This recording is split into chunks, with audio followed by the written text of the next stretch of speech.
Elias had always believed that space would feel bigger. When humanity finally joined the Galactic Exchange Program, he imagined wide halls, strange skies, and endless wonder. What he did not imagine was standing in the doorway of his small dorm room, holding a single bag, while an alien girl calmly sat on his bed like it was the most natural thing in the universe. She looked up when he entered. "Oh," she said softly, "you must be Elias. I was told you would arrive soon." Her voice was clear and smooth, like she had practiced each word many times before using it. She stood up immediately, a little too fast, and took a step toward him, then another. Elias froze. She was taller than him by a few inches, with pale silver skin that shimmered faintly under the room lights. Her eyes were large and dark, reflecting everything around them. She wore the standard exchange uniform, but it fit her differently, as if she had adjusted it carefully to match human style. "Ah," Elias said, shifting his bag to the other shoulder. I think you might be in the wrong room." She tilted her head, studying him closely. He noticed that she did not blink. "No," she replied. "This is room Por 17, B, assigned to Elias Carter and Lyra of Veluan." That is correct. Elias felt his stomach drop. "What?" he said. "No, that can't be right. I requested single occupancy?" "Yes," Lyra said calmly. "That request was approved. And then revised." She stepped closer again. Elias could feel her presence now, the way she leaned slightly forward, her attention fully locked on him. He took a step back without thinking and bumped lightly into the doorframe. She noticed immediately. "Oh," she said. "Am I too close?" "Yeah," Elias said. "Just a bit." She stepped back exactly one step, then paused, watching his face carefully as if waiting for a reaction. "Is this distance acceptable?" she asked. Elias let out a breath he hadn't realized he was holding. "Yeah. Thanks," she nodded, seeming pleased. "I will remember that." Elias entered the room slowly, setting his bag down near his desk. The dorm was small but clean, designed for humans. One bed was against the far wall, the other near the window. His personal items were already arranged neatly on his side. Too neatly. His books were stacked in perfect order. His clothes were folded with precise alignment. "Did you go through my stuff?" Elias asked. "Yes," Lyra answered without hesitation. "I wanted to understand you better." "That's not really how humans do things," Elias said carefully. Her eyes widened slightly. "I apologize. I was told humans value privacy, but the concept is unclear. I will correct my behavior." She took another step closer. Elias raised a hand instinctively. "Maybe don't correct it by standing closer." She stopped immediately, hands folding behind her back. "Understood," she said. There was an awkward silence. Elias glanced around the room, trying to make sense of the situation. An alien roommate. In his room. Sitting on his bed earlier like it belonged to her. "So," he said, clearing his throat. "You're Lyra?" "Yes," she said. "I am part of the Valoon Cognitive Exchange. My species studies other minds to understand emotional development." "That sounds intense." "It is," she agreed. "That is why I was assigned to you." Elias frowned. "Why me?" Lyra hesitated. It was the first time she had done that. She looked down at her hands, then back up at him. "You are classified as a baseline human," she said. "Average health, average intelligence, average emotional range." Elias snorted. "Wow." "Thanks." She tilted her head again. "That was not an insult. Baselines are valuable. Extremes distort results." "Right," he said. "Lucky me." She moved toward the window, then stopped halfway, glancing back at him. "May I sit?" she asked, gesturing to her bed. Sure." She sat, but instead of staying still, she leaned slightly toward him, eyes focused, watching every small movement he made. Elias shifted uncomfortably. "Is something wrong?" she asked. "You're staring." "Yes. Why?" "Because you are reacting," she said. "Humans are expressive even when silent. It is fascinating." Elias rubbed the back of his neck. "You're making this weird." "I do not intend to," she said softly. "I am simply curious." That night, Elias found it difficult to sleep. Lyra did not turn off her bedside light. She sat upright on her bed, reading a digital pad, occasionally glancing over at him. "Do you not sleep?" he asked after the 5th time. "I enter rest cycles," she replied, "but not yet. You're just going to watch me?" "I am observing," she corrected. "Your breathing slows when you think I am not looking."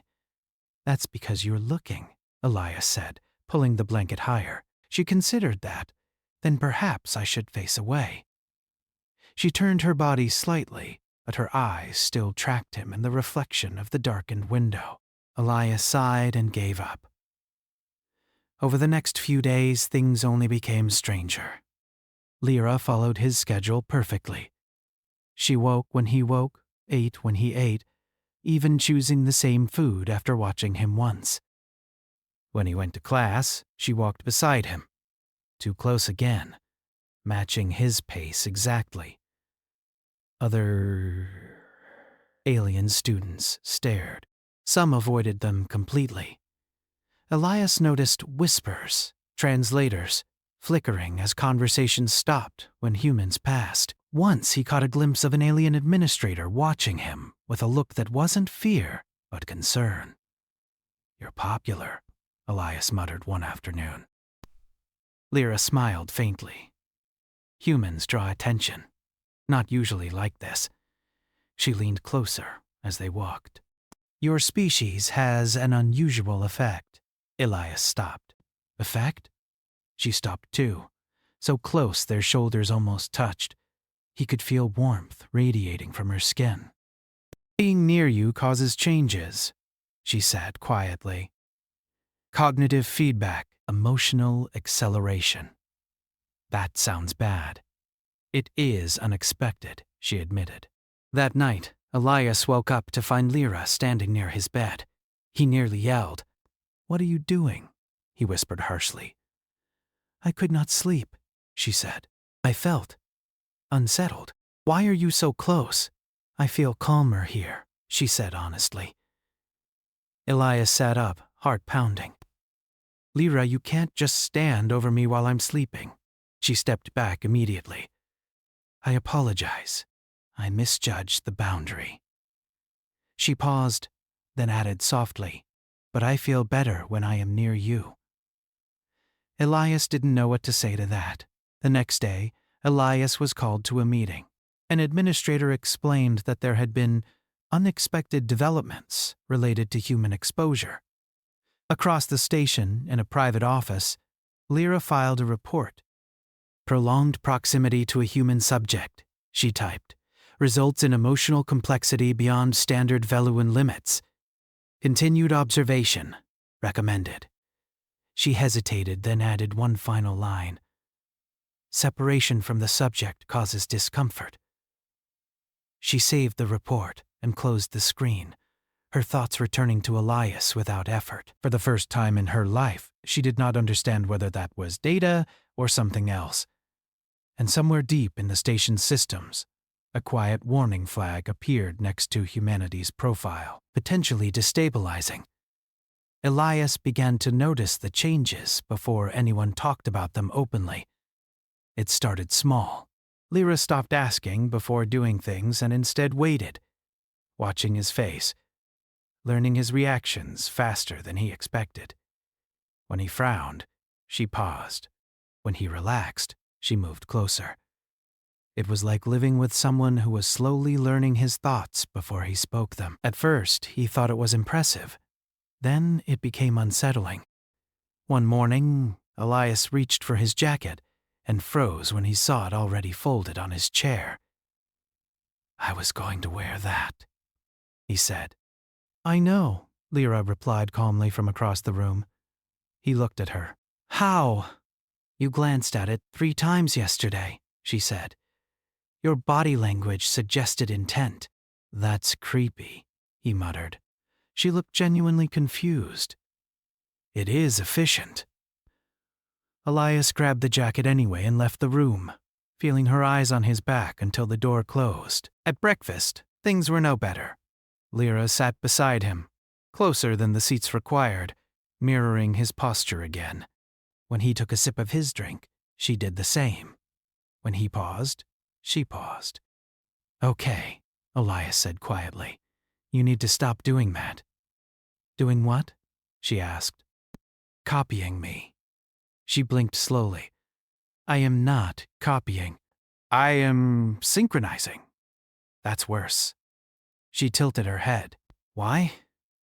"Because humans don't like feeling studied all the time," he said. "It makes us uncomfortable." She leaned back slightly, processing. "I will attempt to reduce observation."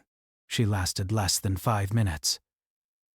As they walked through the exchange halls, Elias noticed how empty the space around them felt. Other species kept their distance, forming quiet gaps wherever humans walked. Conversations faded when Elias passed by. Translator lights flickered off. "Are they scared of us?" Elias asked under his breath. Lyra did not answer right away. "Concerned," she said finally. "Not afraid. That's not better." "It is different," she replied. "Fear leads to avoidance. Concern leads to containment." Elias stopped walking. "Containment?" She turned to face him, eyes serious. "The program administrators are discussing limitations." "On what?" "On humans," she said softly. That afternoon, Elias was pulled into another meeting. This time, the room was filled with screens and quiet tension.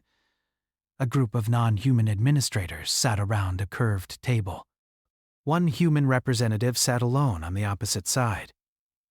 "We are seeing irregular responses," one administrator said, "especially among Valuan participants." Elias glanced sideways. "Lyra?" The administrator nodded. "She is the most extreme case. But not the only one." "What kind of responses?" Elias asked. "Emotional instability, increased attachment, creativity spikes, resistance to previous social norms." Elias frowned. "That sounds good." A soft murmur moved through the room. "For some species," another administrator said, "those changes are dangerous." "So you're blaming humans for being human?" Elias asked. The human representative finally spoke. "We didn't know this would happen. We're not doing anything on purpose." "That is precisely the issue," the first administrator replied. "The effect is passive." After the meeting, Elias returned to his room feeling heavier than before. Lyra was there, sitting on her bed, hands folded neatly. "You were called to administration," she said. "Yeah." She stood and approached him, stopping a little farther away than usual.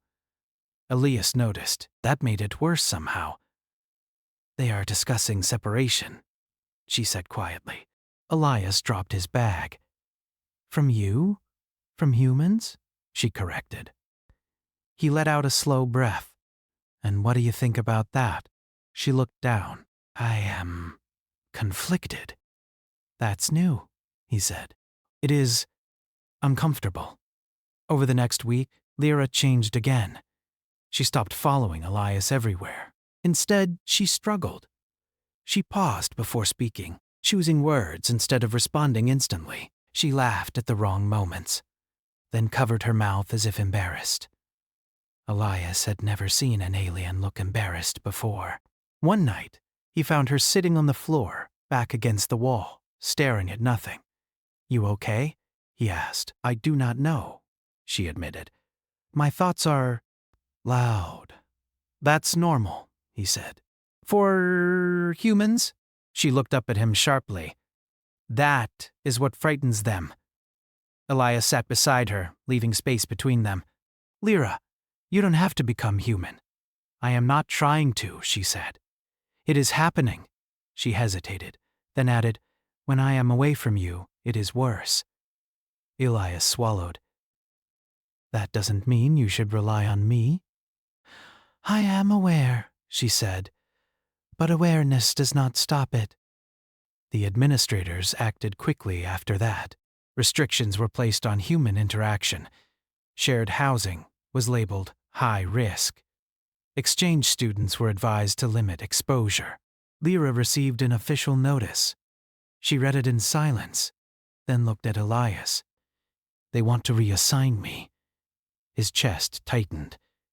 When? Soon. That night, Lyra broke one of her own rules. She sat on Elias's bed while he was still awake. I know this violates boundaries, she said, but I needed to be close. Elias didn't move. Lyra, I am not asking you to fix this, she said quickly. I only want you to understand. He looked at her. Understand what? That being near humans changes who we are, she said. And I do not wish to go back. Elias felt something settle in his chest, heavy and warm. Then maybe they shouldn't force you to. They will, she said. Because they believe humans are dangerous. Dangerous how? He asked. She met his eyes. You make us feel. The next day, Elias noticed something new. Aliens were watching humans with curiosity instead of distance. One species lingered near a group of human students, laughing awkwardly. Another asked questions, nervous but interested. The containment was failing. Humanity was not loud, not aggressive, not dominant. They were simply there. And that was enough. In a private office, an administrator reviewed new reports. Emotional growth, self-awareness, resistance to rigid social orders. The word contagion appeared, then was deleted, replaced with another. Catalyst. In his room, Elias and Lyra sat in silence, closer than before but not touching. I don't know how this ends, Elias said. Lyra nodded. Neither do I. She glanced at him, then away. But I am glad it started. Somewhere in the station, the question was no longer whether humans should be isolated. It was whether the galaxy was ready for what happened when they weren't. The change became impossible to ignore. It did not happen all at once. It spread quietly, like a feeling people did not yet have words for. Elias noticed it first in the way the station sounded. The halls were louder, not with noise, but with emotion. Laughter came quicker. Conversations lasted longer. Silence felt heavier. And everywhere he went, people looked at humans differently, not afraid, not distant. Interested. Lyra felt it more strongly than anyone. She stopped trying to hide it after a while. The effort itself made her tired. Her emotions no longer came in neat, controlled patterns. They came suddenly and stayed longer than she expected. One evening she stood by the window, staring out at the stars. Elias was at his desk, pretending to study. Do humans feel this all the time? She asked quietly. Feel what? He replied. She pressed a hand against her chest. This. Fullness. Like something inside me is expanding, but it does not hurt. Elias thought for a moment. Yeah, he said. Most of the time. We just get used to it. She turned slowly, eyes wide. That is terrifying. He smiled faintly. We call it living. Lyra looked back at the stars. My people feared this. They believed strong emotion would weaken us. And now? Elias asked. And now I wonder if the lack of it weakened us instead. Word spread quickly through the exchange station. Valuan students began requesting extended human contact sessions. Other species followed. What started as curiosity became need. Administrators tried to slow it down. New rules appeared daily: group limits, time restrictions, observation barriers. None of it worked. Humans adapted easily. They always did. They talked, listened, shared stories, laughed at mistakes. They did not try to change anyone. They simply existed, and that was enough. Lyra was called in for evaluation. She returned hours later, visibly shaken. They asked me if I felt dependent, she said. And? Elias asked carefully. I said no, she replied. But I said I felt connected. He nodded. There's a difference. They do not agree, she said. That night, Lyra did not sleep. She paced quietly, then stopped near Elias's bed. May I ask you something? She said. Sure. Why do humans form bonds so easily? She asked, even knowing they can cause pain. Elias stared at the ceiling. Because the alternative is worse. She considered that. Loneliness? Yeah. She sat down slowly, keeping distance this time. My species never feared loneliness. We were complete alone. And now? He asked. She hesitated. Now, I do. The next day, the station broadcast an announcement. Human interaction zones would be restricted further. Some exchange participants would be relocated. Lyra's name was on the list. She did not speak when she saw it. She simply handed the notice to Elias. He read it twice. They can't do this. They can, she said softly. And they will. Elias stood up. Then we tell them they're wrong. How? She asked. You are one human. I am one Valuan. He looked around the room. Then we're not alone anymore. They weren't. Other exchange students began speaking up. Quietly at first. A species known for logic requested reconsideration, citing improved creativity. Another admitted their society had become stagnant without realizing it. Humans listened. Humans encouraged. Humans cared. Administrators grew uneasy. In one closed meeting, a senior official spoke plainly. Humans destabilize established order. Another replied, they also restore choice. That is the same thing. It is not the term human effect began appearing in reports. Emotional growth, moral questioning, self-determination. Some called it a threat. Others called it hope. Lyra's final evaluation arrived 2 days later. She read it slowly. They say my emotional development is irreversible. Elias felt a strange mix of fear and pride. How do you feel about that? She smiled, small but real. I feel relieved. That night, Lyra packed her things. Elias sat on his bed, watching. You don't have to go quietly. I do, she said. If I resist, they will use it as proof. Proof of what? That humans corrupt, she replied. He clenched his hands. That's not fair. No, she agreed. But it is simple. She paused, then added, humans complicate things. He laughed despite himself. Guilty. When the time came, Elias walked her to the transport corridor. Other humans were there.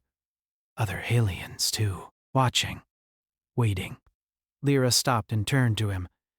If we are separated, will this fade? Elias shook his head. Not completely. She exhaled, a gesture she had learned from him. Then it was worth it. Before she stepped away, she did something unexpected. She hugged him. It was awkward. Careful. Brief, but real. Gasps echoed through the hall. Lyra stepped back, eyes shining. Thank you, she said. For what? For showing me who I could be. As the doors closed, something shifted. Not just in Elias, in the station, in the galaxy. The separation orders began to fail almost immediately.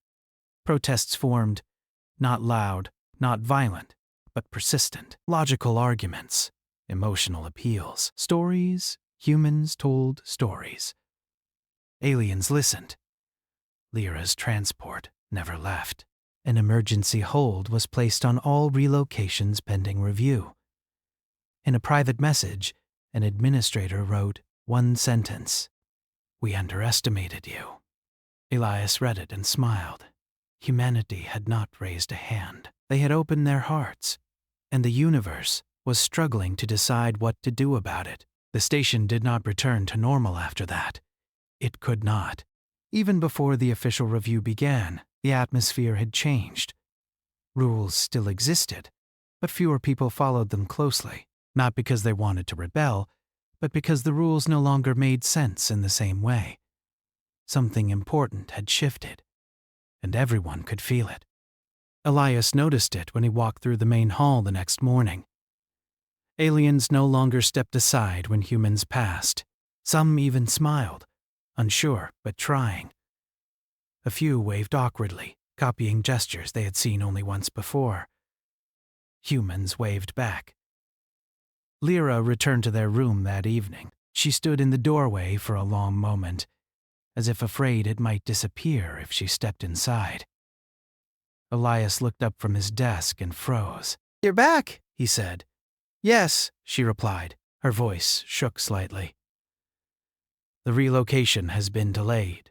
He stood. "Delayed?" "Indefinitely," she said. "Pending full council review." Elias let out a breath that felt like it had been trapped in his chest for days. "That's good, right?" She nodded slowly. "Yes, but it also means they are watching more closely." They already were. "Yes," she agreed, but now with concern instead of distance. She entered the room and placed her bag down, hands moving carefully, like she was afraid of making noise. Elias noticed she did not immediately move closer like she once had. "Are you okay?" he asked. "I am trying to be," she said honestly. That night, they talked for hours, not about rules or administrators, but about smaller things. Elias told her about his home on Earth, about rainstorms and quiet streets and late-night food that tasted better than it should. Lyra listened with full attention, asking questions that showed she wasn't just learning facts, but feelings. "I think I understand now," she said at one point. "Understand what?" "Why humans do not fear change," she said. "You grow up surrounded by it." "Doesn't mean we're not scared," Elias replied. "We just keep going anyway."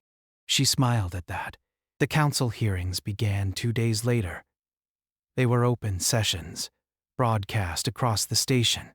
Humans and non-humans alike watched closely. Elias sat beside Lyra in a quiet viewing room, their shoulders almost touching. The first speaker was a representative from a highly structured species. Their voice was calm, measured. "Human presence disrupts long-standing social balance," they said.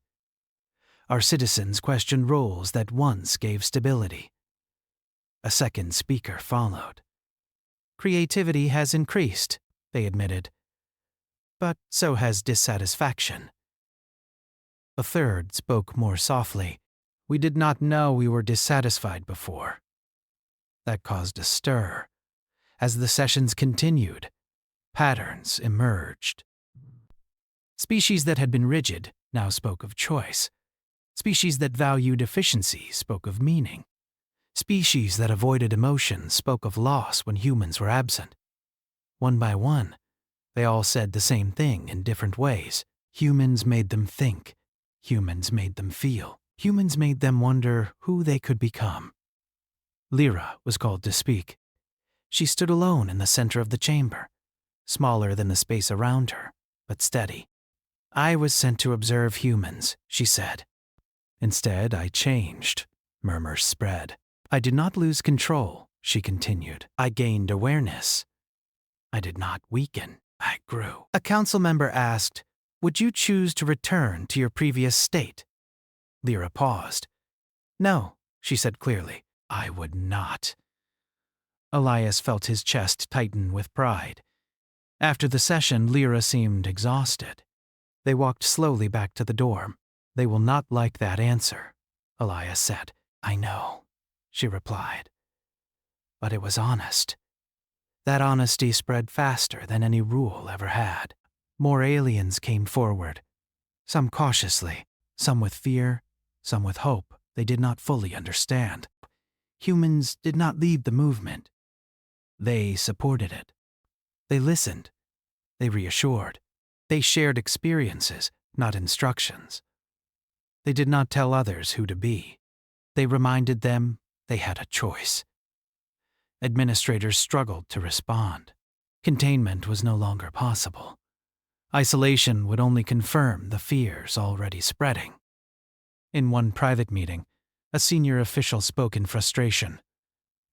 "They are not conquering us. They are inviting us." Another replied, "That may be worse." "No," said a third. "That may be better." The phrase "quiet strength" appeared in reports. Not force, not dominance, presence. Lyra changed again during this time. She became more confident, but also more uncertain. She laughed more easily, but worried longer. She questioned her place in her own society. One evening, she sat on the edge of her bed, hands clasped tightly. "What if they decide humans are too dangerous?" she asked. Elias leaned against his desk. "Then they'll be wrong. That will not stop them," she said. "No," he admitted. "But it won't stop us either." She looked up at him. "Us?" "Yes," he said simply. She nodded, understanding more than the word implied. The council vote was announced. A final decision would be made within days, whether humanity would remain open to the galaxy or be isolated for the galaxy's protection. Tension filled the station. Elias barely slept. Neither did Lyra. The night before the vote, the lights dimmed across the station, as they always did. Elias sat on his bed, staring at nothing. Lyra stood nearby, uncertain. "Can I sit?" she asked. He nodded. She sat beside him, close but not touching. "If this ends badly," she said, "I want you to know something." He turned to her. "What?" "You did not change me against my will," she said. "You showed me myself." He swallowed. "Lyra." She reached out and took his hand. This time, he did not pull away. The next day, the council chamber was full. The final speaker was unexpected, a representative from a species that had never spoken publicly before. "We request humans remain," they said. "Not because they are safe, but because they are necessary." Silence followed. The vote began. Lights shifted across the chamber, signaling choices. Elias held his breath. So did the galaxy. The chamber stayed silent as the final light settled. No alarms sounded. No sudden announcements followed. For a long moment, nothing happened at all. Elias felt his heart beating hard in his chest as he sat beside Lyra, their hands still joined. She squeezed his fingers slightly, not looking at him, afraid to break the moment. Then the central display changed. The decision appeared in clear, simple symbols, translated instantly into every known language. Humanity would not be isolated. A low sound moved through the chamber. Not cheers, not shock. Something quieter. Relief. Elias let out a breath that felt like it had been waiting inside him for weeks. Lyra's shoulders sagged, and for the first time since he had met her, she looked truly tired. "It's over," he whispered. "No," she replied softly. "It's beginning." The official announcement followed shortly after.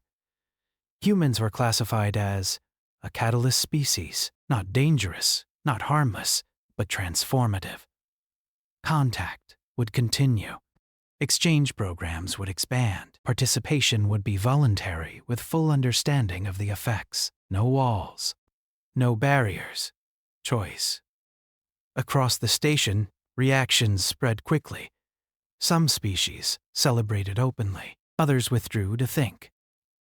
A few remained uncertain, but none demanded isolation anymore. The idea felt too small now. Elias and Lyra returned to their room in silence. The familiar space felt different, like it had grown without changing shape. Lyra set her bag down and stood still, as if unsure what to do next. So, Elias said gently, "What happens now?" She thought for a long moment. "Now I decide who I want to be," she said. "Not who I was designed to be." He smiled. "That sounds very human." "Yes," she said. "I think it is." Life on the station slowly found a new rhythm. Humans became something like anchors, not leaders, not rulers. Points others returned to when they felt lost. Conversations formed around them naturally. Ideas flowed more freely. Friendships crossed lines that once felt solid and permanent. Elias noticed humans were not changing as much as everyone else. They were still messy, still unsure, still emotional. But now, those traits mattered. Lyra began attending open discussion groups, sometimes speaking, sometimes just listening.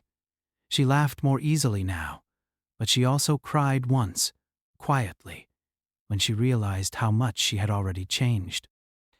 Elias stayed with her, saying nothing, because sometimes that was enough. One evening they sat by the window again, watching stars drift past. "I used to think emotions were reactions," Lyra said. "Something that happened to you." "And now?" Elias asked. "And now I know they are choices," she said. "What you do with them matters." He nodded. "Yeah, that's the hard part." She turned to him. "Would you choose this again? Meeting you?" he asked. "Yes." He didn't hesitate. "Every time," she smiled. And this time it wasn't careful or practiced. It was natural. Messages began arriving from other systems. Species that had heard what happened wanted to learn more. They asked for humans, not as teachers, but as neighbors. The galaxy did not change overnight. But it leaned. In a report sent to the Council weeks later, a simple conclusion was written. Humans do not dominate environments. They humanize them. No one objected. Lyra received an offer from her homeworld. A position, honor. A chance to help guide her people through the changes she had experienced. She read the message quietly, then looked at Elias. "They want me to return," she said. His chest tightened. "What do you want?" She stared at the screen, then closed it. "I want to stay," she said. "At least for now." Relief washed over him, followed by something deeper. "You don't have to decide everything today," he said. She nodded. That is another human lesson. Time passed. The dorm room stayed the same, but the world outside it felt wider. Elias continued his studies. Lyra continued hers, though now her research focused less on observation and more on experience. They learned each other's quiet habits. Elias learned when Lyra needed space. Lyra learned when Elias needed company. One night, long after the station lights dimmed, Lyra spoke softly. "Elias?" "Yeah?" "Thank you," she said. "For what?" "For letting me change myself." He turned toward her. "You did the hard part." She shook her head. "You made it possible." In the months that followed, humans were invited everywhere, not as solutions, but as sparks. Some changes were joyful. Some were painful. Growth always was. Humanity did not pretend otherwise. That honesty mattered. Elias stood one day in the same hall where he had once felt watched and uneasy. Now voices filled the space.